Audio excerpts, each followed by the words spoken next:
আসসালামু আলাইকুম প্রিয় নবম ও দশম শ্রেণীর শিক্ষার্থীরা, আশা করি তোমরা সবাই ভালো আছো। আজকের পর্বে আমরা 11.2 এর 20, 21, 22 এই তিনটি অঙ্ক সমাধান করা শিখব।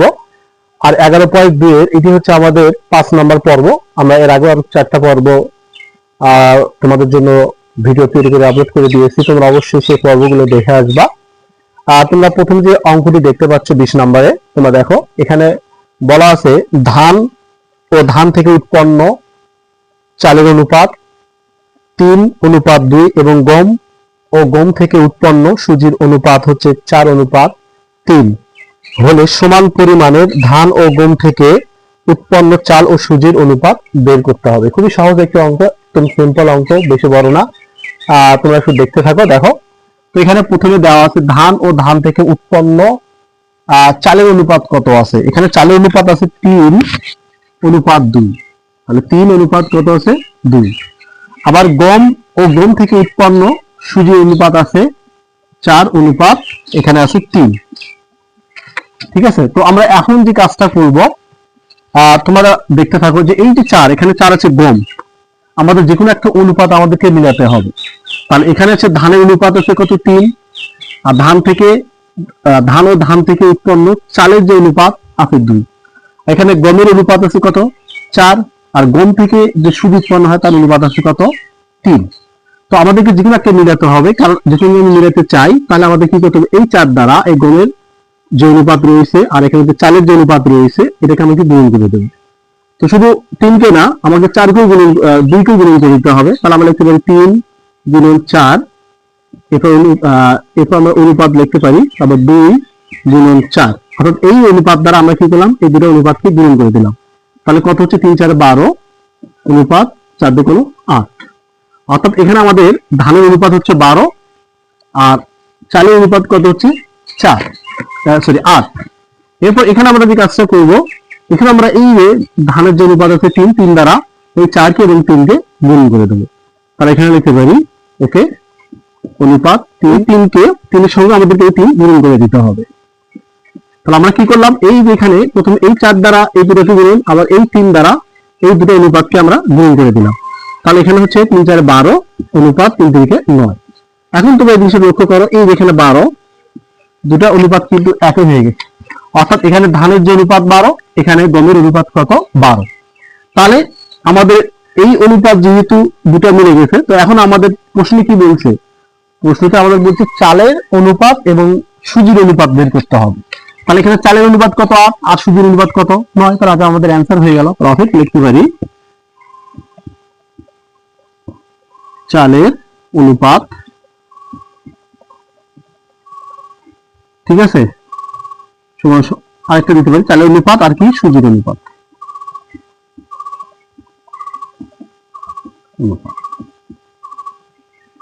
ওকে, তাহলে আমাদের চালের অনুপাত কত এখানে 8:9। এটি হচ্ছে আমাদের প্রশ্নের সঠিক অ্যান্সার। একদম সিম্পল অঙ্ক, বেশি কঠিন কিছুই না। এর পরবর্তীতে আমরা এখন 21 নম্বর যে অঙ্কটি রয়েছে 21 নম্বর অঙ্কটি সমাধান করব। 21 নম্বর অঙ্কে বলা আছে, দেখো তোমরা স্ক্রিনে দেখতে পাচ্ছ যে একটি জমির ক্ষেত্রফল দেওয়া আছে 432 বর্গমিটার। ওই জমির দৈর্ঘ্য প্রস্থের সঙ্গে অপর একটি জমির দৈর্ঘ্য প্রস্থের অনুপাত যথাক্রমে 3:4 এবং 2:5 হলে অপর জমির ক্ষেত্রফল বের করতে হবে। অর্থাৎ দ্বিতীয় জমির ক্ষেত্রফল আমাদেরকে বের করতে হবে। এখানে যেহেতু প্রথম জমির ক্ষেত্রফল দেওয়া আছে এবং প্রথম এবং দ্বিতীয় জমির দৈর্ঘ্য এবং প্রস্থের অনুপাত দেওয়া আছে, তো এখানে আমরা যেভাবে লিখবো, যে মনে করি বা ধরি প্রথম জমির দৈর্ঘ্য, আমরা প্রথম জমির যে দৈর্ঘ্য রয়েছে সেটা আমরা ধরবো হচ্ছে 3x। ওকে, তো এটা আমরা লিখতে পারি 3x। আবার দ্বিতীয় জমির দৈর্ঘ্য আমরা ধরতে পারি 4x।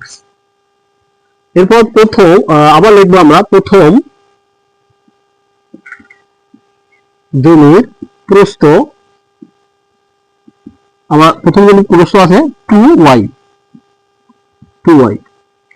আবার দ্বিতীয় জমির প্রস্থ 5y। অর্থাৎ যেহেতু এখানে আমাদের দুটা, তোমরা এখানে মিটার নিয়ে দিতে পারো, সমস্যা নেই। ওকে, মিটার ধরে নিলাম।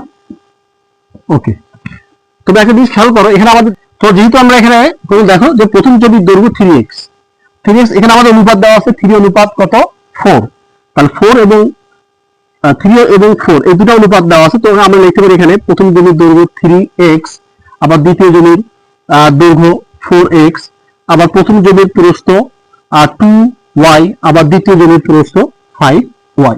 তাহলে এখানে আমাদের প্রথম জমির ক্ষেত্রফলটা কত হবে, তো আমি লিখতে পারি যে প্রথম জমির ক্ষেত্রফল,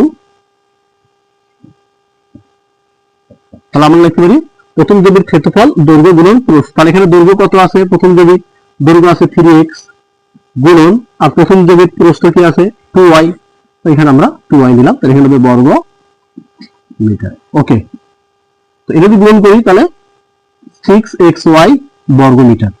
তো এটা হচ্ছে আমাদের প্রথম জমির ক্ষেত্রফল। প্রশ্নটি কিন্তু আমাদের প্রথম জমির ক্ষেত্রফল দেওয়া আছে। তো এখানে আমরা লিখতে পারি তাহলে অর্থাৎ প্রশ্ন মতে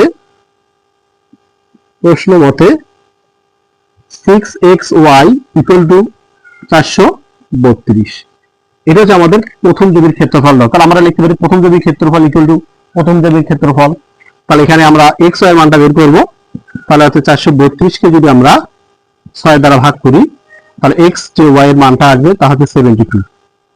ঠিক আছে, 432 কে যদি তোমরা 6 দ্বারা ভাগ করো তাহলে কত আসবে 70, অর্থাৎ 432 যদি তোমরা 6 দ্বারা ভাগ করো তাহলে আসবে কত 72, অর্থাৎ 72 চলে আসবে। এখন যেহেতু আমাদের বলছে দ্বিতীয় জমির ক্ষেত্রফল নির্ণয় করো, তাহলে এখন আমাদের দ্বিতীয় জমির ক্ষেত্রফলটা কি হবে, তাহলে লিখতে পারি এখানে দ্বিতীয় জমির ক্ষেত্রফল, খুবই সিম্পল অঙ্ক।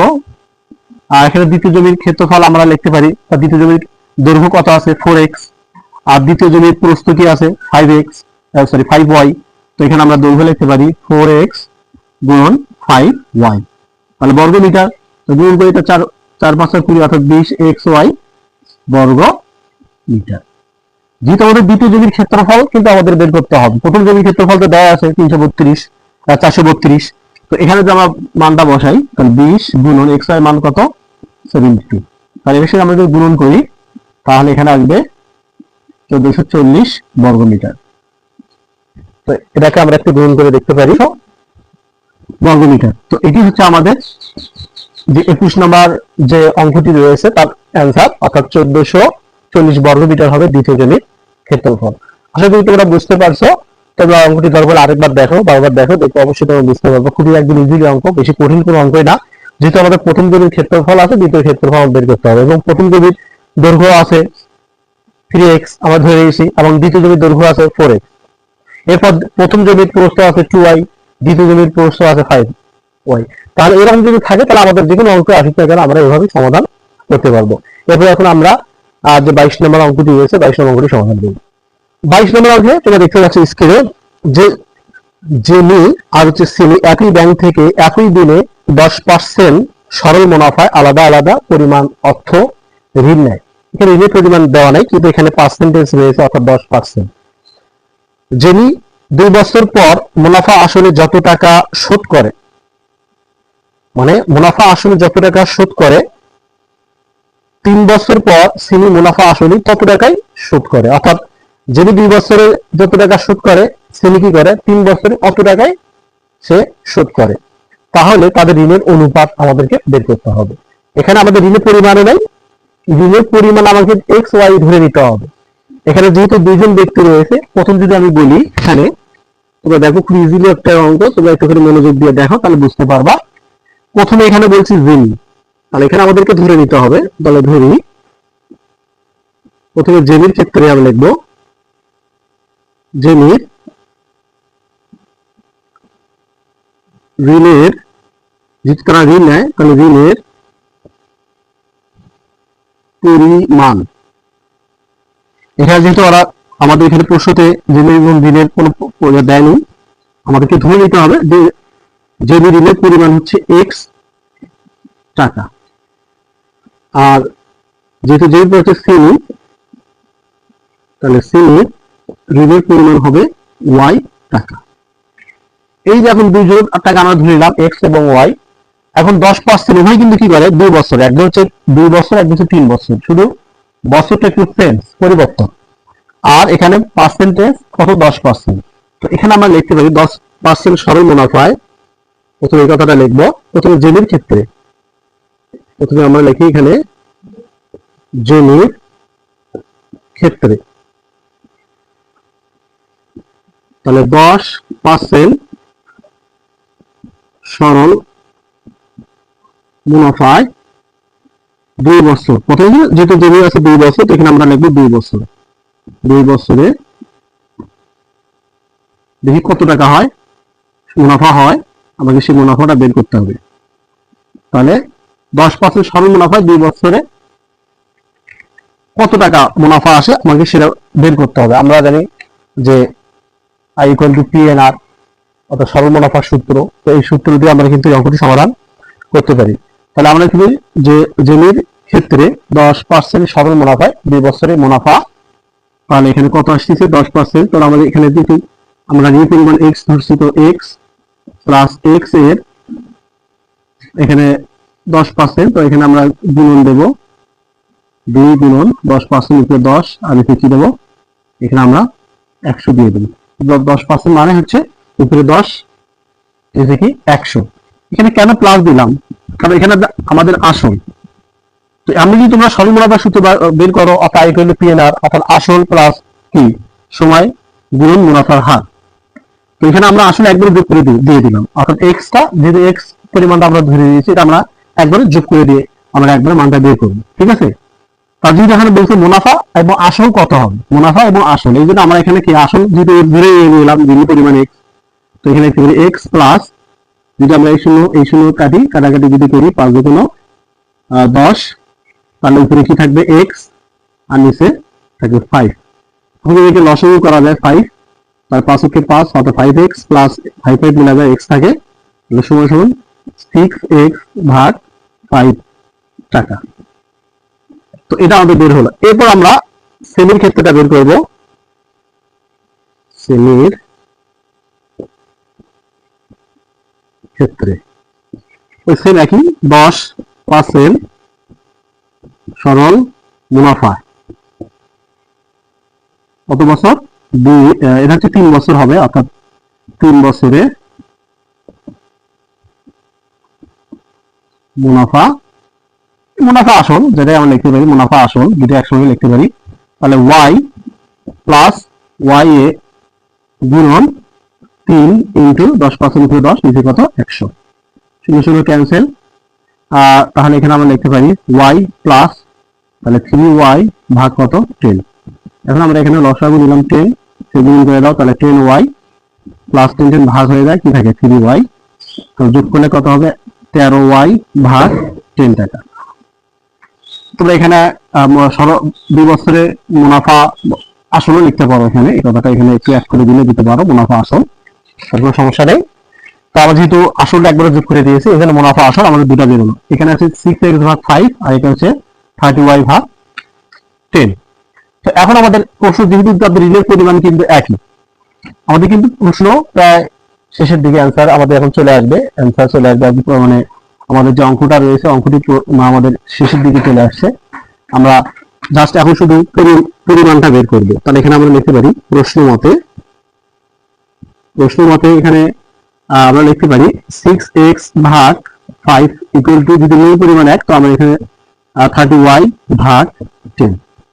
আর যদি আমরা আরেক নিয়ম করি, তাহলে এখানে হবে 6 10 60x, 5 কারণ কত 65y। তো এটা আমরা এভাবে লিখতে পারি x ভাগ y সমান সমান, তো এটা আমরা লিখতে পারি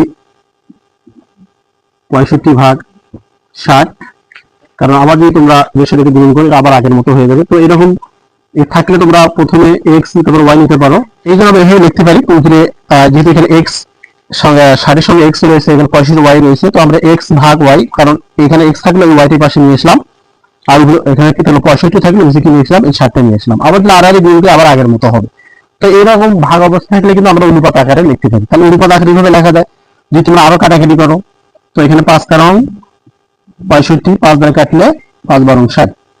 তো এখানে আমরা x বা অনুপাত y ইকুয়াল টু লিখতে পারি এখানে 13 অনুপাত 12। তো এটি হচ্ছে আমাদের প্রশ্নের সঠিক অ্যান্সার। অর্থাৎ এক্স, অর্থাৎ ঋণের পরিমাণ যেহেতু বের করতে বলছে, এক্স যেহেতু আমরা যে ঋণটা ধরে নিয়েছি, তার জন্য ঋণের পরিমাণ বা অনুপাতটা হবে 13, আর সেমির ঋণের পরিমাণ বা অনুপাতটা হবে কত? 12। তো আশা করি তোমরা বুঝতে পারছো, খুব ইজিলি একটা অঙ্ক, বেশি কঠিন কিছুই না। আর যদি ভালো লাগে অবশ্যই তোমার চ্যানেলটাকে সাবস্ক্রাইব করো। আর যদি না বুঝতে পারো তাহলে তোমরা অঙ্কটা আবার রিপিট করে দেখতে থাকো, ইনশাল্লাহ বুঝতে পারবা। কোনো কঠিন কিছুই না, একদম সহজ অঙ্ক এগুলা। আর বারবার তোমরা শুধু প্র্যাকটিস করো, ইনশাল্লাহ বুঝতে পারবা। এর পরবর্তীতে আমরা সৃজনশীল অঙ্কগুলো এখন সমাধান করবো। তোমরা যারা ফেসবুক পেজে আমরা ভিডিও দেখতেছো, ভিডিও শেয়ার করে দাও, ফলো করে দাও, যাতে করে পরবর্তীতে তোমরা ভিডিওগুলো আবার পেতে পারো। আর তোমরা অবশ্যই তোমাদের গুরুত্বপূর্ণ মতামত গুলো জানাবা কমেন্টস বক্সে। ইনশাল্লাহ তোমাদের সেই কমেন্টের উত্তরগুলো আমি দেওয়ার চেষ্টা করবো। সবাই ভালো থাকো, আল্লাহ হাফেজ।